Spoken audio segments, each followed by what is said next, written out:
I recently spent the most money I've ever spent on sculpting tools, and they came in this box.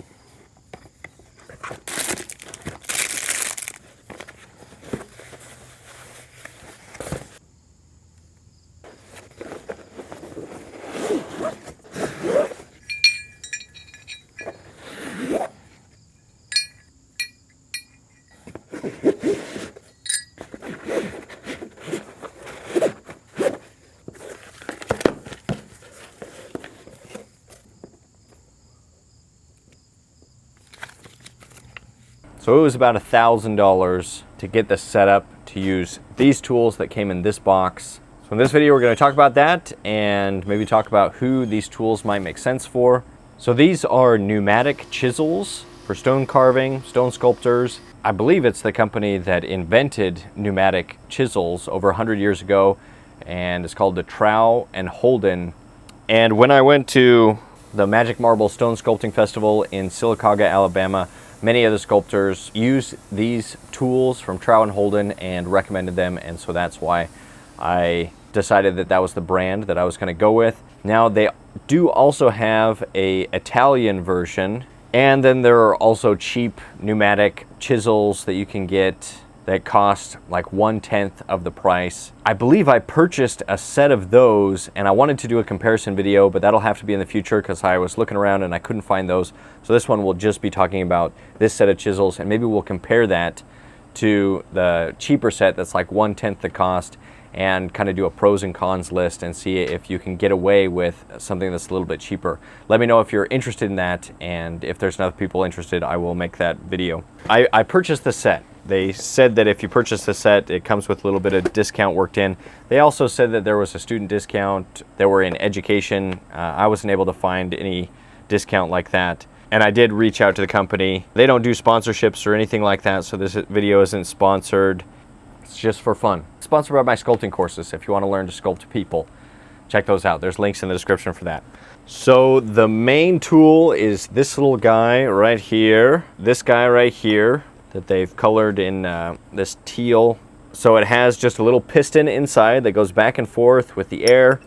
I think there's basically just one moving part in here, and it just bounces back and forth and hits, like a little hammer, hits the chisel. It came with this section and this part that you twist on right here, but it didn't have the adapters, so I had to go and purchase the adapters. The whole set, I think, was like $640 plus shipping and taxes. Ended up being around $700 for everything when it was said and done, just for the set. And I wish they would have came with some just normal adapters to hook on normal air compressor. And so, you know, $700 was there. I spent another $275 for an air compressor because I didn't have that before. And then plus I had to purchase all of the little bits and adapters and everything. And so it puts me right around $1,000 with this setup.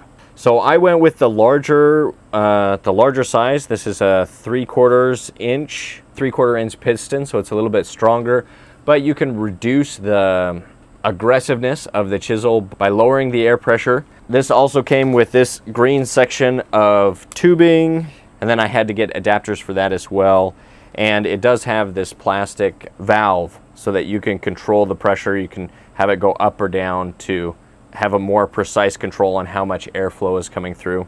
For $700, I would have liked to see maybe a valve that has a little bit more metal in it. This one is like plastic and it looks fairly cheap. I don't know. Hopefully it'll last and everything, but I don't know. I guess I spent what feels to me as an artist a lot of money, and I would have liked to have some more adapters. You know, some of these quick adapters where you can just, like, they could have just included those. Those were like 20 bucks, I don't know, maybe I'm just being nitpicky, but it seemed kind of like a disappointment to get this thing that you spend a lot of money in and then have to spend more just on little bits and pieces to actually get it to function. Came with the main tool, and then Trow & Holden, Barron, Vermont, founded in 1890. So a little leather carrying case for this. I heard that it's good to put some of the light oil that they give you and just a cloth, just to keep this from rusting. Rust is really the only thing to worry about. And so every time that you use the tool, they recommend that you put just 2 drops of this really light oil. It has to be a light oil for pneumatic tools that doesn't pick up or doesn't collect a lot of dust. And they say just add in 2 drops before. So just 2 drops of oil before use, and then once you are finished, another couple drops, and then run it for a couple seconds. You're supposed to do that every time you use it. And then it attaches right there once you purchase the attachment parts, the quick release attachment parts. I just got these from a local hardware store. Okay, and then this kit came with 4 chisels. These 4 different types of chisels. Here in Iowa, they have these little tiny bugs called no-see-ums. They call them no-see-ums because they're really tiny and they bite. It's these little tiny bugs that are biting me. So it comes with this flat 1-inch chisel right there. They're carbide tipped, so carbide's a little bit harder. Then there's a 1/2 inch. This is a rondel. I think it's called a rondel end. It's a rounded end. Or maybe this is a little bit more than a 1/2 inch. This looks a little bit larger. So 2 flat ones, a larger and a smaller flat one, a rondel end or a rounded end one, and this one that's for removing material from the surface, kind of punches in. It's got these 4 like crown tip, and I forget the name of that one. I already sharpened them a little bit just with a angle grinder and some diamond sanding pads because they're a little bit dull when they come. The end is a little bit flat, and I was really disappointed when I first chiseled with them because of that, and I was like, why are they not chiseling? Why am I having to work so hard? But then after I sharpened them a little bit, they did feel like they were chiseling better. And so that's another thing you'll need to use these as a way to sharpen them. And I think each one of these, to purchase just the chisel by themselves, they're like around $90 each chisel. Maybe they're 80 something. In the high 80s, low 90s, something like that. So also pretty expensive. A guide to pneumatic hammers, talking about how to take care of things, how to make sure that it lasts a long time. The tool is supposed to be able to last forever, basically. They say that they have some that have been in use for like 100 years and are still going strong. And so if you take care of it, it's supposed to be one of those tools that you buy once and it lasts a lifetime. And so we'll see about that. It recommends using a respirator, safety glasses, earplugs. Anti-vibration gloves are also recommended. I don't have any of those, but it did come with some safety glasses. That was something else. So they were able to spend the $1.50 or whatever it was for these safety glasses. So that's, maybe I'm being a little bit negative. I don't like spending money, I guess, in case you didn't. I'm an artist. So I'm gonna be interested to compare these to just a cheaper set maybe that I could see if I could make work. So here's my thought, and this is something that I saw on a video that was talking about camera gear, because I also like cameras and stuff, even though I don't have a lot of money to purchase things, but I like vintage lenses and those types of things. But they were talking about camera gear, that if you're the type of person that doesn't work in the industry and can't make money, like basically pay off the gear with one gig, with one event, whatever it is, a photo shoot or a video session, then you probably shouldn't be buying that gear. So, you know, if it's a $3,000 camera, but you're not charging $3,000 for an event, for a wedding or whatever it is, then probably shouldn't get that camera, probably should get something a little bit cheaper. I'd say that there's something similar to be said about this. If you're not a sculptor who has sold stone sculptures or sold sculptures of some kind regularly, and you feel comfortable pricing those at around, you know, $1,000 to $2,000 or $3,000, that you feel your sculptures are of that quality to be in that price range. If you sell those regularly and you've done it and you have confidence that you'll be able to do that, well, You just do 1 or 2 sculptures with this and sell those, and basically it pays for the tool. And that's kind of my justification, is that, well, I've sold a lot of sculptures, recently had a sculpture show, and I did pretty well this year, or the best that I've done so far. And with the money from that, that's where I purchased this tools. Hi, Dad. Hey James, how you doing? Hi, Dad. Hi James. So I previously did a video on my sculpting tools, the sculpting tools that I've used up until this point, and mostly it's a 5-inch angle grinder. I use a Makita, and you can get those for like $160 to $200 for a variable speed angle grinder, and that's what I use for most of my sculptures, especially my abstract work, and sold many sculptures using just that tool, and recently did a King Solomon sculpture using mostly just that, and then some. Gosh, these bugs are killing me. Yeah, let's move inside. Okay, so I guess now we should probably make some dust. This is me just experimenting with it by removing the surface on this limestone. This is the same type of stone that I did the queen sculpture, the chess piece, the large queen sculpture chess piece that was done in this type of limestone. So it's just a piece of stone that I found in the yard. I liked that sculpture, so I thought it would be a good stone to test and have some fun with, free carve, and just see what the tools can do.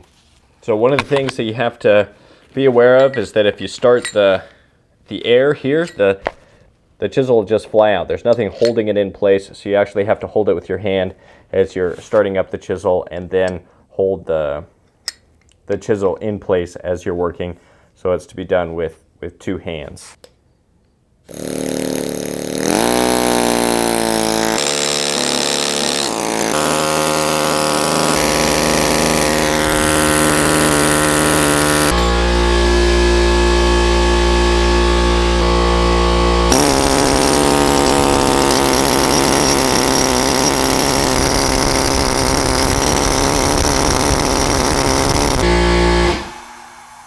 This tool is interesting. You're able to just kind of push up against the surface and it breaks away, leaving kind of this rough texture. Almost feels like a natural stone texture. That's pretty cool. This tool, they must have been out of stock or something, but it didn't come in the original package, and so they sent that separate.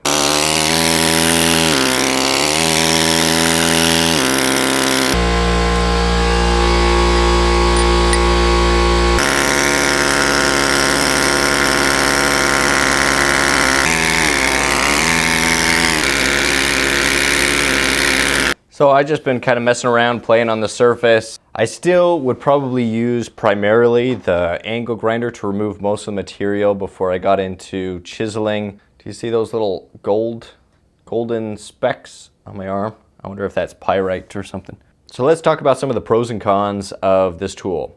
As far as the pros side, from what I've heard from other sculptors, they are built to last. So it's a piece of machinery that's meant to last a really long time. It's fairly simple and intuitive to work. You can just kind of push the surface of the stone, dig in, or lighter along the surface, skim along the surface, or dig into the stone. Very versatile. And so for things like organic forms, sculpting realistic portraits, realistic figures in stone, much easier to do with chisels than with an angle grinder. It's a US-based company with a long history behind it. They invented this tool. So I'd put that on the pro side. The cons, it's very expensive for what it is. You need to have a compressor set up in order to be able to use this tool. You have to buy the adapters and other things to get it to work. Another pro is that the maintenance is very low. You just have a little bit of oil, a couple drops of oil every time you use it, before you use it, and then after, right before you put it away, put some oil in, run it for a couple seconds. And then they also recommend to have a lightly oiled cloth that you wrap it with when you put it away. And then I just put it away in this nice leather pouch that they have. So for me, I'm in the point of my stone sculpting career where I felt like this purchase made sense. Typically my stone sculptures sell from, the lower end is like just under $1,000, and then up to tens of thousands of dollars for the larger one. King Solomon is currently listed at $25,000, though you can list it at whatever price that you want, but depending on, but you never know when one's gonna sell. So for me, I think it made sense to get this tool. For most people, I probably recommend, cheaper options. Hammer drills, that you can purchase that are just electric. They don't require a compressor. And those electric hammer drills you can often switch the setting to just be the hammer. And it comes with different tool bits, different chisel bits. And you can get smaller ones, though I have a larger one here. But you can get smaller ones of these. How this works on the stone. Let's switch it just to the hammer.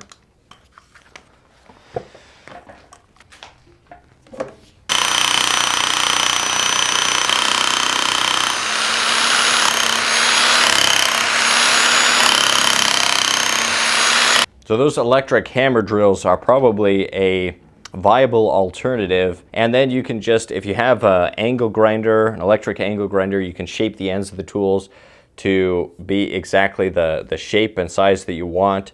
And these have a locking mechanism so it doesn't shoot out, it holds it in the hammer. Maybe a smaller hammer drill, get one that's more small, compact. You'll still need 2 hands to use it, and you'd be able to start feeling how it feels kind of similar to the pneumatic chisel, other than the fact that it's just ginormous. Not everybody has a compressor, and most people have an outlet that they can just plug an electric chisel into. You could also get just a simple hammer and some chisels and then just hammer by hand. That's how people did it for centuries. Was it worth it to get these chisels? Well, I haven't. I've been busy with other projects, so I haven't had the time to dedicate to doing a whole sculpture and finishing it with these chisels. So that's something that's still coming up, but I can definitely see that getting into certain difficult, hard to reach areas will be much easier with this, and hopefully finding those soft organic forms with a chisel will be more achievable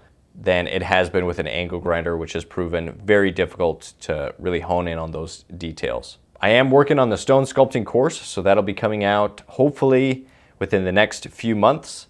We'll start releasing lessons for that course, and you'll be able to find that over at Proco.com. But in the meantime, check out my courses on figure sculpting, fundamentals, portrait sculpting, and hand sculpting.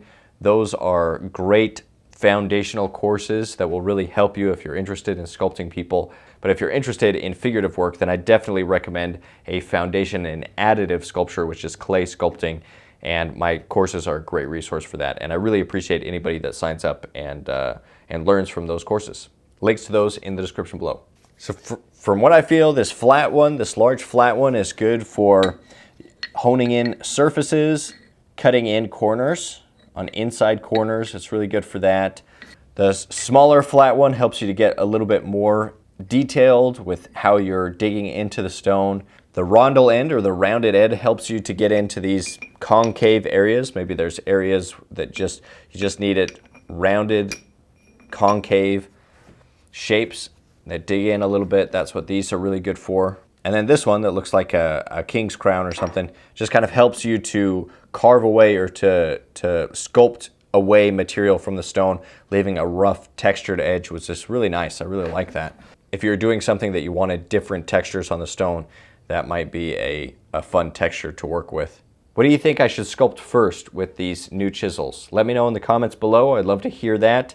All right, I think that's going to be it for this video. Stay creative, stay productive, and hopefully I'll see you again soon in another one.